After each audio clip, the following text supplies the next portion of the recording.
I'm Jake Tapper in Washington, where the state of our union is very troubled by that photograph of Colby Holderness with a black eye. As the Trump White House deals with fallout from the way it handled domestic violence allegations against now former Staff Secretary Rob Porter, President Trump appeared to directly take on the broader Me Too movement, tweeting Saturday, quote, "People's lives are being shattered and destroyed by a mere allegation. Some are true and some are false.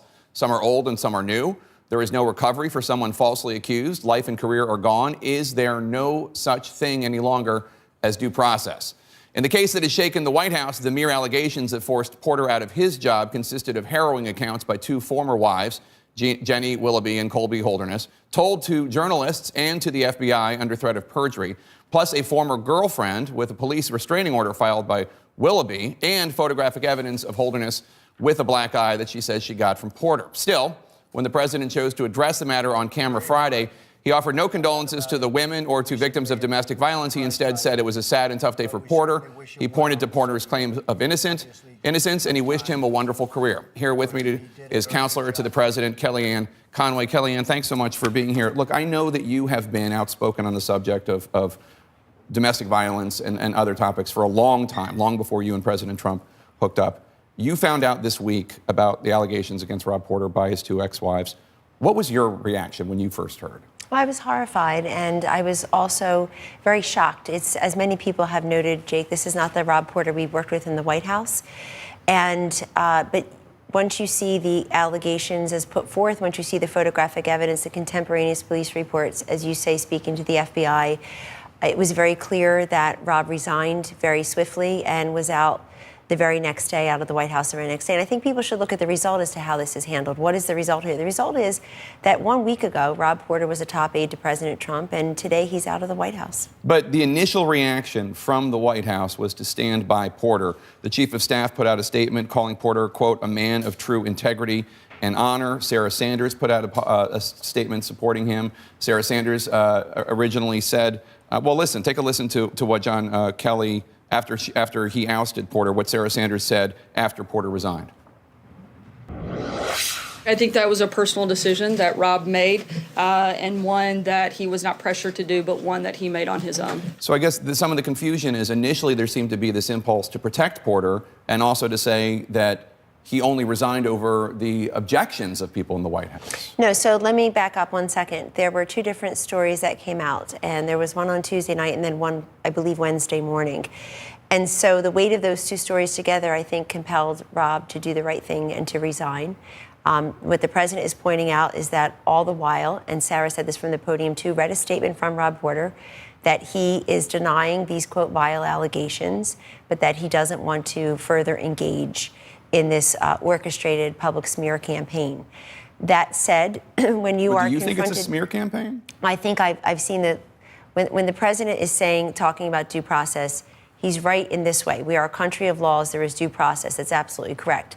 But we as individuals have a duty to assess everybody on a case-by-case basis. And in this case, you have contemporaneous police reports. You have women speaking to the FBI under threat of perjury. You have police reports. You have photographs. And when you look at all of that pulled together, you realize that Rob Porter did the right thing by resigning. It sounds like you believe the women. I have no reason not to believe the women, and a week ago I had no reason to believe that had ever happened. So again, we're processing. I have every reason to believe, you and I disagree on issues, Jake, respectfully, I have every reason to believe that you're a loving, supportive husband, and it would be very hard for me to see otherwise. But if I saw it, I would have to realize this is not the Jake Tapper I had known. So we do give people the benefit of the doubt. I don't walk around the White House wondering who is this person really.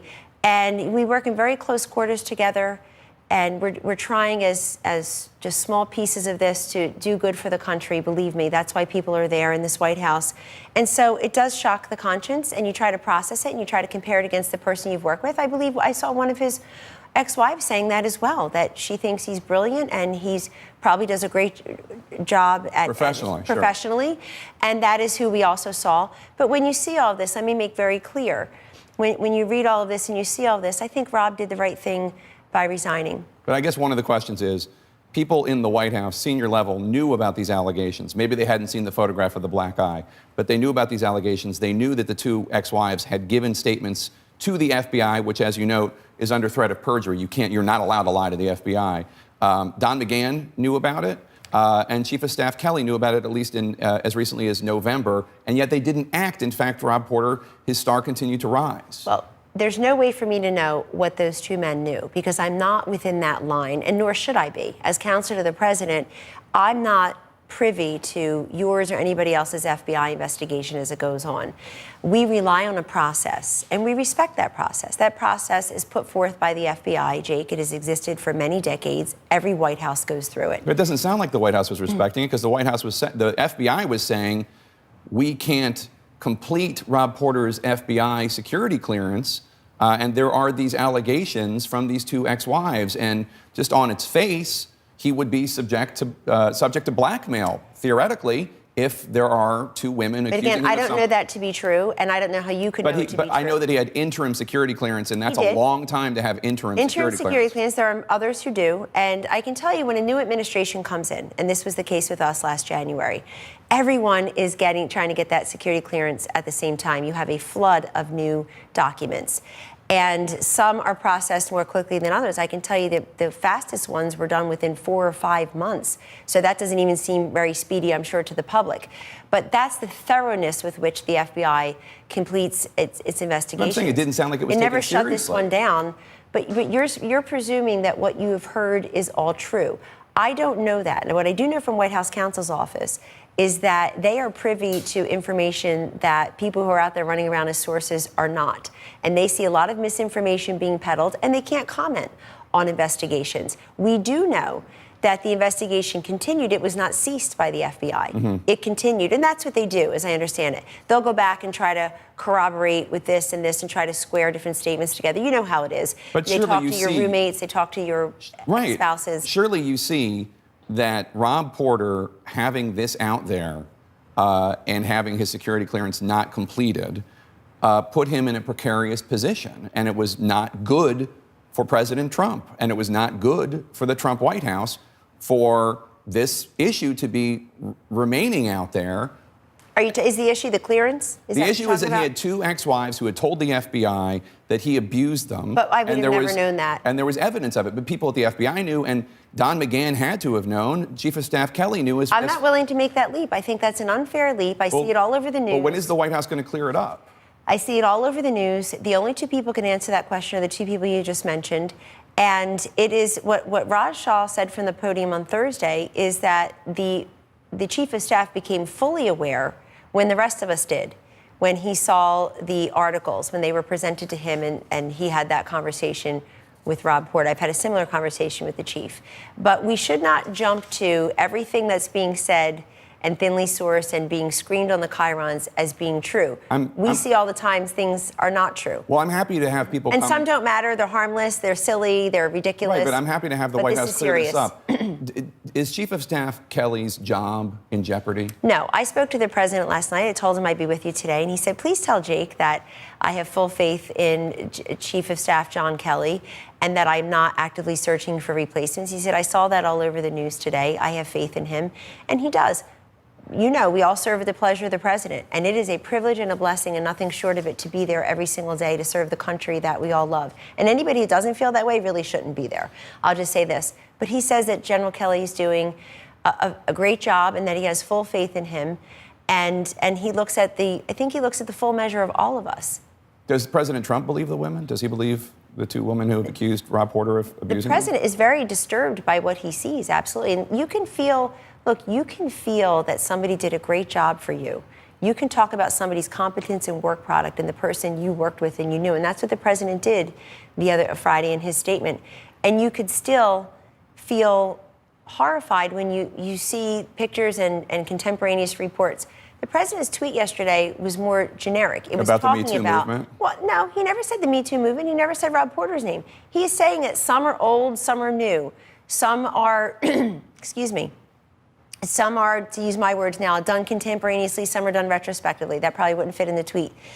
But that's different than what we see in the Porter situation, and that's different than the entire Me Too movement. And those trying to conflate the two, I see these Democrats out there criticizing and preening. Let me remind them that this president is responsible for 800,000 women taking new jobs in 2017. He is responsible. He and his party, without a single Democratic vote to help, Jake, are responsible for over 300 companies now, helping over 3 million workers, including a lot of women, get bonuses and raises in job security and other benefits, and making capital investments, repatriating billions of dollars of wealth to this country. This matters to people. He has been a great president for men and for women. Unemployment has gone down, absolutely. Including among women. But for women, for African Americans, for a number of groups. But there does seem to be this blind spot when President Trump, when a man who the president respects is accused of a horrific crime, whether it is Roy Moore or Bill O'Reilly or Roger Ailes or Mike Tyson or Bill Clinton, back when he liked Bill Clinton, the president sides with the man and against the women. He didn't say anything expressing any sympathy to victims of domestic violence in his statement on Friday. He is sympathetic towards women and men who are victims of domestic violence. He was asked, I was in the Oval Office when he was asked the question by the press pool. He was asked, do you have a comment on Rob Porter? He made a comment on Rob Porter. He can also have sympathy and respect and compassion for the millions of victims of domestic violence, of child abuse, of drug use. Now, these are scourges on our society of decades, Jake. And if CNN or anyone else wants to have a serious conversation about them and use our respected, considerable platforms to really take a bite out of these societal scourges, give me a call. You know, I work first and foremost on the front lines on the opioid crisis. Absolutely. The budget that will be released tomorrow has $6 billion. Is that enough? For that. $6 billion? That is more than we've ever seen in any administration. And what we want to do with that is invest it in three big things: treatment and recovery, interdiction and law enforcement, and certainly, education and prevention. Because we need to tackle all three at once. We need to get those drugs, keep those illicit drugs out of our country, out of our communities. But we also have to help the people who are already addicted and in need of medication-assisted treatment. And we also have to educate everyone, not just youth, but everyone, that the trickiness is what's in that little bottle in mom and dad's medicine cabinet that bears a label with the family doctor and the local pharmacy is meant to help somebody else. And I'm officially inviting you right now to come back, and you and I do want to do something on opioids with this, but I do want to ask you about White House Communications Director Hope Hicks, who apparently is dating Robert Porter. Porter's second wife, Jenny Willoughby, said she's worried about Hope Hicks. Take a listen. It worries me for a lot of reasons. I mean, it definitely worries me because, if I'm being frank with you, if he hasn't already been abusive with Hope, he will. Are you worried at all about Hope Hicks? Well, I'm very close to Hope Hicks, and I don't worry about her in that respect. I'm sorry for any suffering that this woman has endured. But in the case of Hope, I've rarely met somebody so strong with such excellent instincts and loyalty and smarts. I didn't have the presence of mind and the professional capabilities at her age that I see in her every single day. She's definitely strong, but strong women get abused too. It's not just weak women. Oh, many women get abused, no question, and let me agree with you on that. There's a stigma and a silence surrounding all of these issues. Again, whether it's drug abuse, child abuse, certainly intimate partner and spousal abuse. There's no question that it knows no demographic or geographic bounds. Right. No question, Jake. So let's put that there. But in the case of Hope carried on this week. She was at work every single day. She's doing her job as beautifully as she always does it. You saw the president's very strong statements in support of Hope, that she's fantastic. And we all feel that way about Hope. And that she, respectfully, she's got a great support system around her. She's got a beautiful family, wonderful friends, colleague, and a boss who respects and relies upon her tremendously. Well, we care about her too. But I hope those who are suffering silently come forward locally and come out, because again, these are societal scourges that preceded this White House, that will follow this White House. But those who are in a position to do something about it ought to, and not just once or twice a month in some scintillating story. Kellyanne Conway, always good to have you here. Thank you so much for being here, and I meant what I said about the opioid story that we're going to work on together. We'll be back. Thanks for being here, and congratulations on the Eagles. Right back at you.